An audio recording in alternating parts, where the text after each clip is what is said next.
Yes, good morning. I'm Victor Kamau, appearing with all my learned colleagues, Mr. Maweo, Ms. Kirui, and Ms. Wewa, and Ms. Tegerech, on behalf of all the petitioners who are Mr. Nkosilo, Mr. Salaton, and also the Kenya National Commission on Human Rights. Today, we appeared before Justice Omolo in Nakuru for this matter. It was supposed to be the hearing of the application for conservatory orders pending the hearing of the petition. However, we were not served by the respondents, who said they have only filed and have not served us, so the application was not ready for hearing, and we shall have to get it heard in the new year. What has happened is that therefore the interim orders that were given on the 28th of November have been extended, and that means no evictions, no harassment of the community members. This is a country where the rule of law ideally holds sway. So those orders are in force and in place, and if there is any contempt of any of them, then we shall not hesitate to cite each and everyone who disobeys the court, irrespective of their stature or station. So we are hoping that by the time we come for mention for further directions on the 23rd of January, the situation will be as is today, with no harassment to the community members. So just to add, the Commission continues monitoring the compliance by the respondents with these court orders. As you know, the decision by the African Court still stands. There is the order that we obtained here through this petition. We have other orders obtained in a petition filed by the Katiba Institute in Narok, where the court gives other conservatory orders. We have 3 court orders that the government is bound, is obligated to comply with and to obey.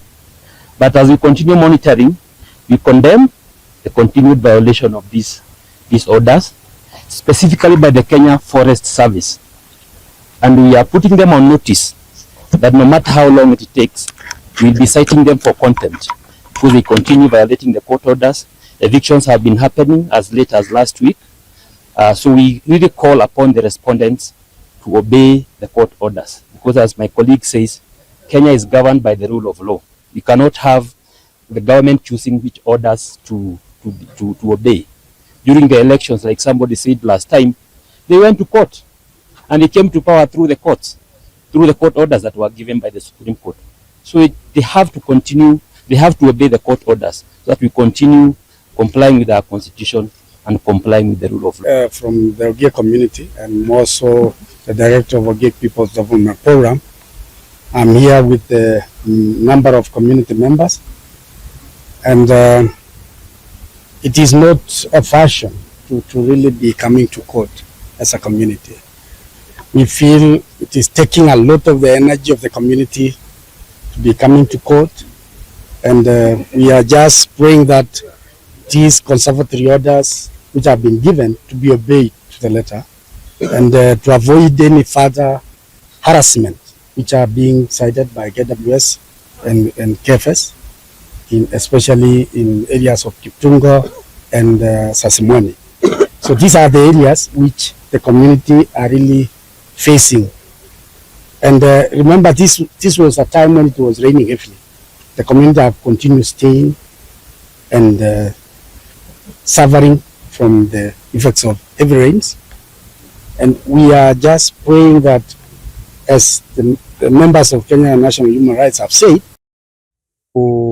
kufahamia hii eneo letu la Kiptunga ambayo ni area ya jamii ya Ogiek ambayo haina hakuna ufahamu watu ambayo wamefanya mipango kuharibu misitu ama kufanya ile kuharibu msitu. Tulishangaa sana, wanakuja wanasema wanataka kubomoa maboma ya ng'ombe, boma ya kondoo. Baadaye tutajua mpango ingine. Hatukujua hiyo mpango ingine ni nini inafuata. Kwa hivyo kwa saa hii wanasema wataki ng'ombe, wataki kondoo. Na hiyo ndio mali ambayo jamii ya Ogiek wanategemea katika area hiyo. Na ya pili, tunaelekea Januari watoto wanarudi shule.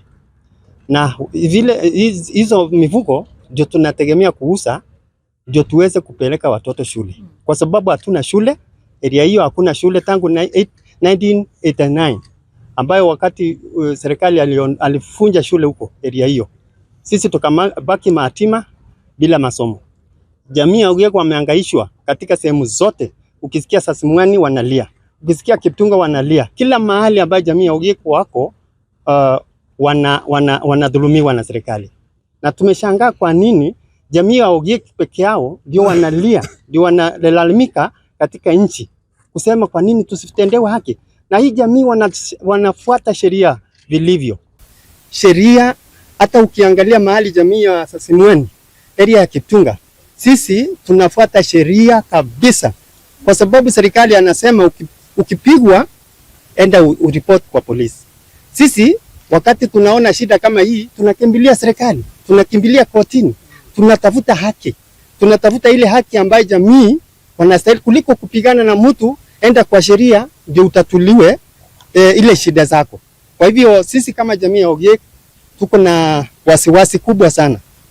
Tunaelekea Januari na nimesema naomba tu serikali yetu kuu, kwa sababu ukienda, wakati tulikutana na wale viongozi wa serikali wa KFS ambao wanafanya hiyo, wanasimamia, wanaongoza hiyo kazi ya operation, wanasema hii mpango, nataka hiyo ujumbe ifike kwa serikali kabisa. Hii mpango sio sisi na sio ofisi ya HOC, sio ofisi ya KFS ambayo iko Kiptunga. Hii ripoti inatoka huko juu. Huko juu ndio tumeshindwa ni wapi. Tumesema ni wapi huko? Kama ni kwa rais, nataka ujumbe huu ufikie rais leo ya kwamba jamii ya Ogiek wako pale Kiptunga, Marieshoni, Naisot, Sasimwani na sehemu nyingine ambayo jamii wa Ogiek wako. Na tunalinda misitu vilivyo. Kwa hivyo tunaomba serikali yetu ya rais waweze kutusaidia kupea jamii ya Ogiek haki na waweze kusimamia ukweli. Kwa majina ni Margaret Nasieko, mkaazi wa Sasimwani. Nimezaliwa pale, nimelelewa pale. Nina umri wa miaka 30 kwa sasa. Lakini kitu ya kushtusha ni kwamba tarehe 2 mwezi wa 11 tuliweza kuvamiwa na maaskari. Waliweza kuteketeza maboma yetu pale, waliharibu boma ya mifugo, wakateketeza kila kitu, shule. Kwa sasa tukiongea hivi hakuna kitu tumebakiziwa pale. Iliyofuata tulikuja kufukuzwa. Tunaambiwa tutoke, twende, hawataki kutuona. Tukabaki na swali, ni tutaenda wapi? Sisi wazazi wetu walizaliwa pale, babu ya kina babu zetu wamezaliwa pale. Kwa huo muda wote tumejua Sasimwani ndo nyumbani. Wanatuambia twende wapi? Hawajatuonyesha pa kwenda. Wametuharibia mahali ambapo wazazi wetu wanajaribu kututafutia nayo maisha.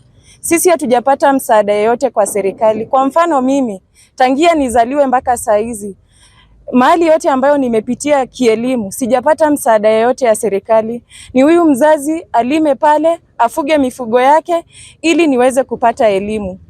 Na kwa jamii ya Ogiek wana watoto wengi, si wale wa watoto wawili. Mtu ana watoto 10 na unaambiwa utoke. Hauna hata mahali pa kupeleka hao watoto.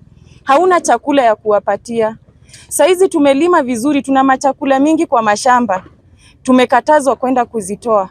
Watoto wetu wakongwe wanakufa na njaa pale barabarani. Na wale waliweza kujificha msituni kwa sababu kuna wazee hawajazoea mtaani, wanafukuzwa kule. Walisema wacha sisi tufe huku kwa njaa. lakini hatutatoka, na kama watatuua, wacha tu watumalize badala ya kuteseka. Kwa hivyo tunashangaa ni nini hii serikali inatufanyia? Ni kosa gani ambayo jamii ya Ogiek wamefanya? Kwa sababu nimefanya utafiti. Ogieks wote kila mahali wanateseka saa hizi, wanalia saa hizi. Ni nini hii tulifanyia serikali ambayo hawana huruma na sisi?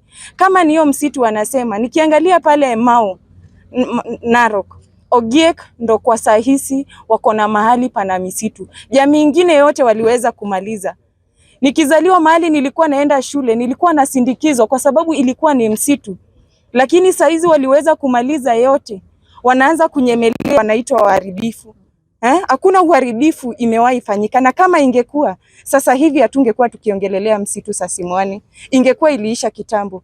But they value environment, wanaitunza kwa sababu wanataka mifugo na watoto wao waishi mahali pazuri. Kwa hivyo tunateseka sana pale Sasimwani. Haki yetu tumenyimwa, wamama wanateswa, polisi wakitupata pale wanatuharas vibaya sana. Vijana wetu wanapigwa na kupakwa matope. We have over 500 members of the community who have been affected. Most of them are still staying within that area. And so far, I cannot say there was any injury. I think only the key area is harassment by the KWS and KFS. And recently, I'm told that they were able to beat 2 fellows in Kiptunga. And those are the only few issues which I've had. But it is the area which is now very, very much in much trouble is Sasimwani, because some of the elders are still hiding and they are still within the forest. And the community members, every time it's like they hide and seek, which is not a very good thing for the community. Yeah. And in terms of harassment is not only physical. Evicting people in this kind of weather, it's not even allowed in international human rights law. Even if you are to evict, you have to wait for good conditions. So we all know we have been experiencing very heavy rains. This is the time we evicted people. We have children who have been going to school. We have those people who are hiding in the forest. That in itself is a form of harassment and a major violation of the rights of the community members.